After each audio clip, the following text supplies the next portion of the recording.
Hello all, नमस्कार। एक बार फिर से आप सभी का स्वागत है लिटरेसी पार्क में।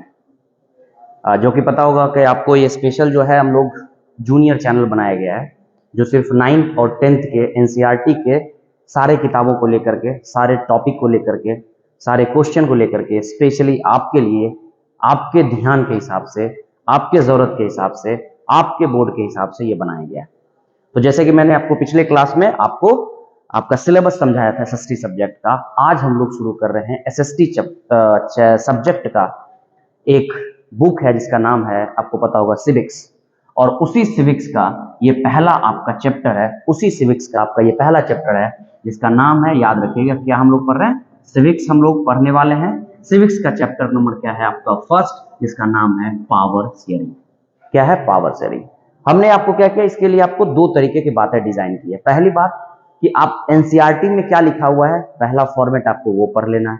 बुक में जो लिखा हुआ है उसके अलावा आपको कॉपी में क्या लिखना है, ये मैंने आपको साथ ही साथ कर दिया है, ताकि जो बच्चे पढ़ रहे हैं उनको पढ़ने के साथ साथ नोट्स में क्या लिखा जाए, कैसे बनाया जाए, उसके लिए भी आपको एक बेहतर कॉन्सेप्ट मिल जाएगा। तो चलिए बिना देरी के हम लोग टॉपिक को शुरू करते हैं। चैप्टर का नाम है पावर शेयरिंग। थोड़ा सा पहले हम इस ओवरव्यू को देख लेते हैं कि हम क्या पढ़ने वाले हैं। एक एक टॉपिक को एक एक दिन में डाला जाएगा। आज बेल्जियम के बारे में पढ़ लेंगे, अगले दिन श्रीलंका के बारे में पढ़ेंगे, ताकि आप 5-5, 10-10 मिनट के वीडियो से आप पूरे चैप्टर को आराम से आप एक बार में समझ सकते हैं। चलिए देखिए, सबसे पहला ओवरव्यू में क्या समझना है, लिखा हुआ है, with this chapter resume our tour democracy started with last year. आपको पता होगा क्लास 9 में आपने जो चैप्टर पढ़ा था जिसका नाम था डेमोक्रेसी, सिविक्स की किताब का नाम ही था डेमोक्रेसी, वहां से आपने शुरू किया था।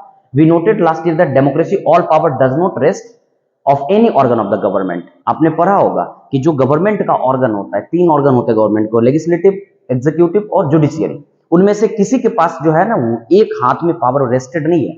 हमारा चूंकि कंट्री कैसा है, डेमोक्रेटिक कंट्री है, तो उसमें एक हाथों में पूरा पावर रेस्ट नहीं दिया गया।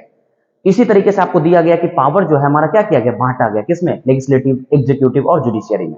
और ये बहुत बेहतर है, एक डेमोक्रेसी के लिए बहुत बेहतर तरीके से डिजाइन किया गया। तो इस चैप्टर में हम क्या पढ़ने वाले, इस चैप्टर में हम लोग पढ़ने वाले, वी स्टार्ट विथ 2 स्टोरीज। हम 2 स्टोरी पढ़ने वाले। एक स्टोरी जो हम लोग पढ़ने वाले हैं, ध्यान सुनिएगा, एक स्टोरी जो हम लोग पढ़ने जा रहे हैं, वो स्टोरी आपका क्या होगा, एक स्टोरी आपका होगा बेल्जियम का और दूसरा स्टोरी होगा आपका श्रीलंका का। Both this story about how does democracy handle demands of power sharing. आखिर पावर शेयरिंग का डिमांड होता है तो डेमोक्रेसी कैसे उसको हैंडल करता है, हैंडल करने का तरीका क्या है डेमोक्रेसी का। उसके अलावा this story yield the general conclusion about to the need of power sharing. फिर एक सवाल आता है, क्यों जरूरत होता है हमें पावर शेयरिंग का, ये भी आपको समझ में आ जाएगा। जैसे हम इसका स्टोरी पढ़ेंगे तो हमें पावर शेयरिंग के बारे में ये भी पता चल जाएगा। और साथ ही साथ various forms of power sharing, कितने टाइप के फॉर्म्स होते हैं, मतलब कितने टाइप से पावर शेयरिंग होते हैं, कितने कितने फॉर्म्स में बांटे गए, ये सारे चीज को समझना है। तो सबसे पहला हमारा सवाल है कि what is power sharing, what is power sharing. अगर आप इसको एकदम सिंपल से टर्म में आप इसको कन्वर्ट करें तो देखिए, सिंपल सी बात, शेयरिंग ऑफ पावर, याद रखिएगा, sharing of power among different organ of the government, among different level of the government, among social group, है ना। तो ऑर्गन में, लेवल में, सोशल ग्रुप में पावर को शेयर किया जाना ही क्या कहलाता है, पावर शेयरिंग कहलाता है। लेकिन आपके कुछ बुक इस लैंग्वेज के हिसाब से आपके लिए कुछ हमने यहाँ पर आपको लैंग्वेज लिखा दिया। देखिए क्या लिखा है, लिखा है मीनिंग क्या हुआ पावर शेयरिंग का, कहता है it is a technique to reduce the possibility of conflict. अगर सोसाइटी में कॉन्फ्लिक्ट हो रहा है ना, तो उस कॉन्फ्लिक्ट को रिड्यूस करने में सबसे बड़ा रोल प्ले करता है कौन, पावर शेयरिंग। तो लाइन याद रखिएगा, it is technique to reduce the possibility of conflict. दूसरा, every social group is the living share in the administration, government and including the decisions. अब देखिए, हर देश में, हर सोसाइटी में या फिर हर कंट्री में क्या होता है, अलग अलग ऑर्गेनाइजेशन, ग्रुप बना हुआ होता है। अब उन सब के बीच में कैसा तालमेल रहे, कैसे तालमेल रहे, तो इसको डिजाइन करने के लिए हमने क्या किया, पावर शेयरिंग को लाया है। पॉइंट नंबर 2, अ पॉलिसी और system within the different group of political parties share responsibility for the making of decision, taking the political action। अब पावर शेयरिंग का एक और डेफिनेशन आप क्या देखिए कि पावर शेयरिंग क्या है, एक पॉलिसी है, एक सिस्टम है, जिसके थ्रू हम क्या करते हैं, जो हमारे पास अलग अलग ऑर्गन्स हैं, अलग अलग ग्रुप हैं, अलग अलग पॉलिटिकल पार्टीज है, इन सबको एक रिस्पॉन्सिबिलिटी दी जाती है ताकि वो डिसीजन ले सके और डिसीजन लेकर के क्या कर सके, कंट्री को एक बेहतर तरीके से आगे बढ़ा सके। इसलिए पावर शेयर, ये पावर शेयरिंग का आपका छोटा सा डेफिनेशन हो गया। अब हम इस चैप्टर में पढ़ने क्या क्या वाले हैं, आपके सामने अब सवाल है कि हम इस चैप्टर में पढ़ने क्या क्या वाले हैं, तो जरा गौर करिएगा। इस चैप्टर में जो हम पढ़ने वाले हैं वो पढ़ने वाले हम क्या है, जरा देखिए। सबसे पहला topic in this chapter we cover, हम लोग जो करने वाले, सबसे पहला स्टोरी ऑफ बेल्जियम, दूसरा स्टोरी ऑफ श्रीलंका, तीसरा मेजोरिटिज्म इन श्रीलंका, चौथा एकोमोडेशन ऑफ बेल्जियम, पांचवा why power sharing is desirable, और छठा चैप्टर कर लीजिएगा आप इसको, फॉर्म्स ऑफ पावर शेयरिंग। तो टोटल आपके पास इतने टॉपिक पढ़ने हैं।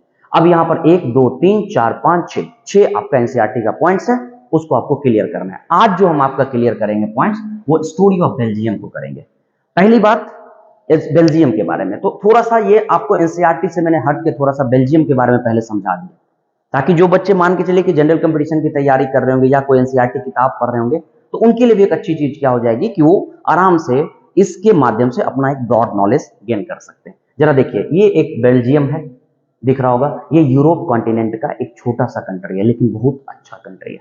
अब इसके आसपास के अगर आप कंट्री देखिएगा, बॉर्डर लाइन जो टच कर रहा है, एक जर्मनी एक साइड से देखिएगा, एक साइड से नीदरलैंड देख लीजिएगा, एक साइड से आप कैसे समझिए, इसको समझिए, इसका जो ईस्ट साइड है वो जर्मनी है, नॉर्थ साइड जो है वो नीदरलैंड है, जो वेस्ट साइड है वो फ्रांस है, इसके अलावा जो ऊपर साइड दिख रहा होगा वो नॉर्दर्न सी है। तो बेल्जियम के 3 साइड से घिरे हुए ये कंट्री हो गए। कौन कौन हो गए? नीदरलैंड, जर्मनी और फ्रांस, है ना। इसके अलावा आ जाइए, इसके अलावा लग्जमबर्ग वगैरह भी आ जाता है ना, लग्जमबर्ग भी आप कर सकते हैं। ये आपका ब्रसेल्स है जो आपको दिख रहा होगा, इसका कैपिटल है। क्या है? इसका कैपिटल है। मैंने थोड़ा सा इंफॉर्मेशन आपको दे दिया, कैपिटल ब्रसेल्स, करेंसी यहाँ पे यूरो चलती है। जो यहाँ कॉन्टिनेंट है आपको पता होगा, अभी मैंने बता ही दिया कि ये यूरोप कॉन्टिनेंट का कंट्री है। जो पॉपुलेशन लगभग कहा जाता है कि 1 बिलियन के आसपास यहाँ पर टोटल आबादी है। इसके अलावा ऑफिशियल जो लैंग्वेज है यहाँ पर वो कितना है आप देख लीजिए, सॉरी ऑफिशियल जो लैंग्वेज वो कौन है? डच है, फ्रेंच है, जर्मन है, 3 लैंग्वेज यहाँ पे बोली जाती है। एरिया देखिएगा तो लगभग 528 स्क्वायर किलोमीटर एरिया है। दुनिया में इसका जो एरिया के मामले में रैंक है वो 136 रैंक है। अगर इसका आप लॉन्गिट्यूड और लैटिट्यूड अगर आप देखिएगा तो लॉन्गिट्यूड है 50 डिग्री नॉर्थ से लेकर के, मतलब 50 डिग्री नॉर्थ पे इसका लॉन्गिट्यूड है, और लैटिट्यूड जो इसका है, सॉरी लैटिट्यूड है ये, और लॉन्गिट्यूड 4 डिग्री है। तो ये कुल मिलाकर के इसके बारे में छोटा सा इंफॉर्मेशन हुआ। अब जो किताब पढ़ रहे हैं बच्चे, उनके लिए क्या जानना जरूरी है? बेल्जियम का स्टोरी जानना आपके लिए बहुत जरूरी है। छोटे से स्टोरी के माध्यम से आपको पूरा कहानी पता हो जाएगा। जरा गौर करिए, पहले हम आपको बुक के लैंग्वेज को समझा देते हैं। जरा देखिए बुक में क्या क्या लिखा है, जरा गौर करिएगा उसको क्या लिखा है। देखिए सबसे पहली बात, बुक में आपको क्या कह रहा है कि Belgium is a small country in Europe continent. एक यूरोप कॉन्टिनेंट का एक छोटा सा देश है Belgium. In this area the state of Haryana, जैसे कि it is a smaller area than Haryana, Haryana से भी छोटा है। अपने राज्य, अपने बिहार इंडिया में एक स्टेट है हरियाणा, उससे भी ये छोटा है। इट्स बॉर्डर विथ, अभी देखिए इसका बॉर्डर लाइन हम आपको शुरू में बता दिए थे, फ्रांस के साथ, नीदरलैंड के साथ, जर्मनी के साथ और लग्जमबर्ग के साथ शेयर करता है। फ्रांस, नीदरलैंड, जर्मनी और लग्जमबर्ग, फ्रांस, नीदरलैंड, जर्मनी और Luxembourg. It has population of little over 1 crore, अभी जस्ट देखे थे 1 करोड़ के आसपास इसकी टोटल आबादी थी, और half of the population of Haryana, जो कि हरियाणा के आबादी से आधा है। यहां पर क्या है? इथनिक कंपोजिशन बहुत ज्यादा है। अब इथनिक कंपोजिशन क्या है ये आपको ग्लॉसरी में दिया गया है। इथनिक कंपोजिशन को समझने के लिए थोड़ा सा हम आपको समझाना चाहेंगे इथनिक कंपोजिशन को। देखिए क्या है इथनिक कंपोजिशन, क्या है लिखा हुआ है? A social division based on shared culture, यानी कि एक ऐसा सोशल डिवीजन जो कल्चर के बेस पे शेयर हो। आप इसको ऐसे समझिए कि पुराने समय में या फिर पहले जो थे, इन सब लोगों का ग्रुप एक ही था, फिजिकली ये सब एक ही जैसे हैं, सिमिलरिटीज है दोनों में, कॉमन डिसेंट रहा होगा सबका। और अभी क्या होंगे कि कोई अलग अलग रिलीजन को मानने लग गए, कोई अलग अलग कल्चर को मानने लग गए। आपको एक एग्जांपल बताते हैं, भारत में भी मुस्लिम है, पाकिस्तान में भी मुस्लिम है।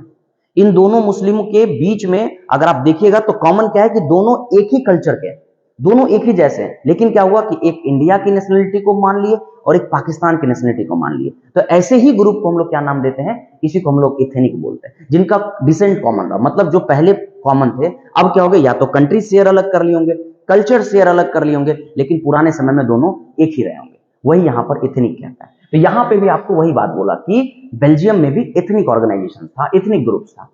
Of this country, total population का जितना टोटल आबादी था उसका 59% जो पॉपुलेशन है, 59% जो पॉपुलेशन है वो फ्लेमिश रीजन में रहते हैं। जरा गौर करिएगा, आपके पास ये बेल्जियम का मैप है। इस बेल्जियम के मैप में देखिए येलो कलर का जो आपको दिख रहा होगा ये फ्लेमिश रीजन दिख रहा होगा, ये जो आपको दिख रहा होगा ये फ्लेमिश रीजन का है। गौर करिएगा जरा इसको आप, ये आपका फ्लेमिश रीजन है, ये आपका फ्लेमिश रीजन है। तो फ्लेमिश रीजन में कौन रहते थे?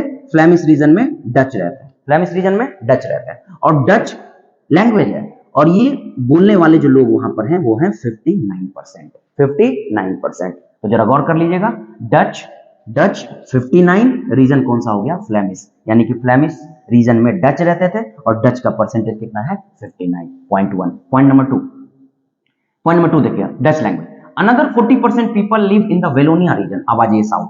ये आपका 40% लोग हो गया। ये 40% लोग कहां रह रहे हैं, ये रह रहे हैं आपको वेलोनिया रीजन में। 40% लोग कहां रह रहे हैं, वेलोनिया रीजन में। और ये जो वेलोनिया रीजन में रह रहे हैं, इनका जो आप लैंग्वेज देखिएगा वो कौन सा है, ये उनका है फ्रेंच। तो याद रखिएगा, फ्लेमिश रीजन में रहने वाले डच और डच बोलने वाले 59%। फिर उसके बाद 40% जो है वो वेलोनिया रीजन में रह रहा है और वेलोनिया रीजन में वाले लोग जो है वो कौन सा लैंग्वेज बोल रहे हैं, वो बोल रहे हैं फ्रेंच। अब एक छोटा सा आपको ये जगह दिख रहा होगा, ये है ब्रुसेल्स, यानी उसका कैपिटल। अब इस ब्रुसेल्स का कहानी कुछ हो रहा है। ब्रुसेल्स में क्या कहता है कि 80% पीपल स्पीक फ्रेंच और 20% डच। अब नहीं लगता आपको कि कहानी थोड़ा सा उल्टा हो गया, जो देश में मेजोरिटी में थे वो कैपिटल में माइनॉरिटी में है, जो देश में कंट्री में माइनॉरिटी में थे वो कैपिटल में मेजोरिटी में है। तो कंट्री में मेजोरिटी में डच थे तो ये कैपिटल में जो है वो माइनॉरिटी में आ गए। अब इनकी संख्या कितनी 5 तक बच जाती है, 20%, और 80% जो कंट्री में 40% थे वो ये जो कैपिटल है उसमें ये 80% हो जाते हैं। जो 40 थे वो किसमें हो गए, 80 में हो गए। और 1% जो थे ना रिमेनिंग, इधर जो 1% बच गया था 59, 40, 99, और जो 1% बच गए वो क्या थे, जर्मन थे। तो ये थोड़ा सा इतनी कंपोजिशन है यहाँ का। अब इसी चीज को मैंने क्या कर दिया है कि जो बच्चे नोट्स बनाना चाहेंगे उनके लिए मैंने ये काम कर दिया है। जरा गौर कर लीजिए, Belgium is small country in Europe which has population little 1 crore. आप इसको नोट कर लीजिएगा, आप एनसीईआरटी का पॉइंट्स को इसको नोट कर लीजिएगा। फिर उसके बाद बॉर्डर शेयर कर लीजिएगा, फ्रांस है, जर्मनी है, लग्जमबर्ग है, नीदरलैंड है। इतनी कंपोजिशंस है, 3 तरीके के लोग हैं वहां पर, डच है, फ्रेंच है और जर्मन है। वही बात यहां पे, out of the total population of country 59% people live in the Flemish region and speak Dutch language, another 40% live in the Wallonia region and speak French language, and remaining 1%, बताइए remaining 1% कौन सा language था, तो वो था German. Clear है यहां तक। इन द बेल्जियम, जबकि बेल्जियम का जो कैपिटल था ब्रसेल्स था, उसका कहानी उल्टा था। 80% speak French while 20% people speak Dutch. तो यानी कंट्री में जो मेजोरिटी में था वो कैपिटल में माइनॉरिटी में, और जो कंट्री में माइनॉरिटी में था वो कैपिटल में मेजोरिटी में।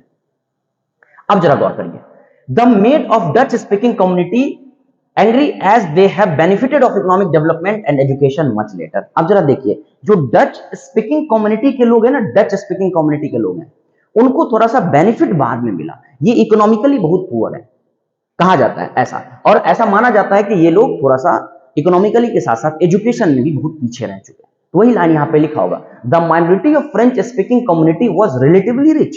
जो फ्रेंच बोलने वाले लोग थे ना, फ्रेंच बोलने वाले लोग, ये कहा जाता है कि भले माइनॉरिटी में थे लेकिन ये बोलने वाले लोग कम्युनिटी वाज रिलेटिवली रिच थे, पावरफुल थे, and this was resented by the Dutch speaking community. जबकि दूसरी तरफ देखिएगा, जो डच कम्युनिटी के लोग हैं उनको इकोनॉमिक डेवलपमेंट और एजुकेशन जो है बहुत बाद में मिला।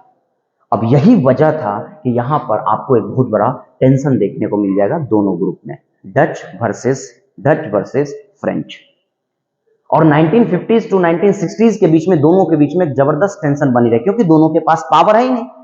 पावर है ना, मतलब क्या कि सरकार किसकी बनेगी, कौन कम्युनिटी का गवर्नमेंट बनेगा, कौन चलाएगा, इसको लेकर के दोनों के बीच में एक जबरदस्त कॉन्फ्लिक्ट चलता है।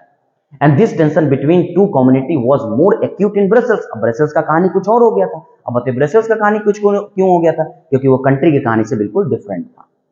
Brussels presented specially problem, Dutch speaking constitute the majority, आपको पहले मैं बता दिया, और जो माइनॉरिटी में थे वहां पर मेजॉरिटी में थे, और जो कंट्री में माइनॉरिटी में थे वो यहां पर मेजॉरिटी में थे। तो आई होप आप इस छोटे से स्टोरी के माध्यम से बेल्जियम का कहानी समझ गए होंगे। यहां से आपके 2-3 क्वेश्चन पूछे जाते हैं, एक एमसीक्यू फॉर्म में 2-3 क्वेश्चन पूछता है, और एक आपको सीधा सीधा स्टोरी देता है किसके बारे में, बेल्जियम के बारे में। और एक और सवाल क्या देता है, डायरेक्ट आपको दे सकता है कि एथनिक का मतलब क्या है, what do you mean by ethnic, या डिफाइन टर्म ऑफ एथनिक। तो अब इस बेस पे आपका क्या क्या एमसीक्यू क्वेश्चन बनता है उसको मैंने आपके लिए स्पेशल डिजाइन कर दिया है।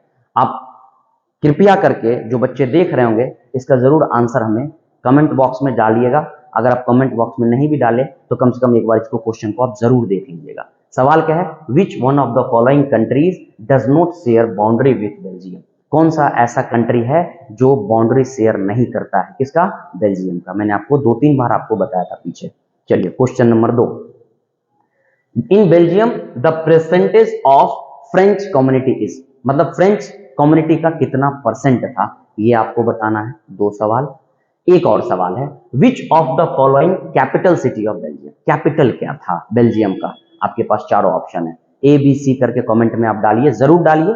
और एक सवाल आपको लिखने वाला है, जो जरूर आप इसको घर पर प्रैक्टिस कर लीजिएगा। Right the story of Belgium, आप स्टोरी लिख लीजिएगा। हालांकि क्वेश्चन मार्क तो यहाँ होना नहीं चाहिए, इसलिए नहीं क्योंकि आप स्टोरी पूछ रहे हैं, यहाँ क्वेश्चन मार्क काट लीजिएगा, सीधा सीधा आप यहाँ पे पॉइंट कर लीजिएगा, डॉट कर लीजिएगा। दूसरा question, what do you mean by ethnic, ethnic से आप क्या समझते हैं? आपके पास 2 क्वेश्चन, ये आपका लिखने वाला है, ये आपका है सब्जेक्टिव टाइप का, पीछे था ऑब्जेक्टिव टाइप का। जरूर आप बनाइएगा और ज्यादा से ज्यादा हमारे चैनल को, जो हमारा लिटरेसी पार्क है, उसको शेयर करिए। ये 9th और 10th के बच्चों के लिए स्पेशली डिजाइन किया गया है। आप कृपया करके इसको ज्यादा से ज्यादा लाइक करिए, शेयर करिए, ताकि कुछ और बच्चे को भी बेनिफिट मिल सके। फिर हम लोग अगले क्लास में श्रीलंका की कहानी के साथ आपके साथ मिलेंगे। तब तक के लिए धन्यवाद। पढ़ते रहिए, हंसते रहिए, मुस्कुराते रहिए और प्रयास करिए कि ज़्यादा से ज़्यादा टाइम आप एजुकेशन को दे सकें। Thank you so much.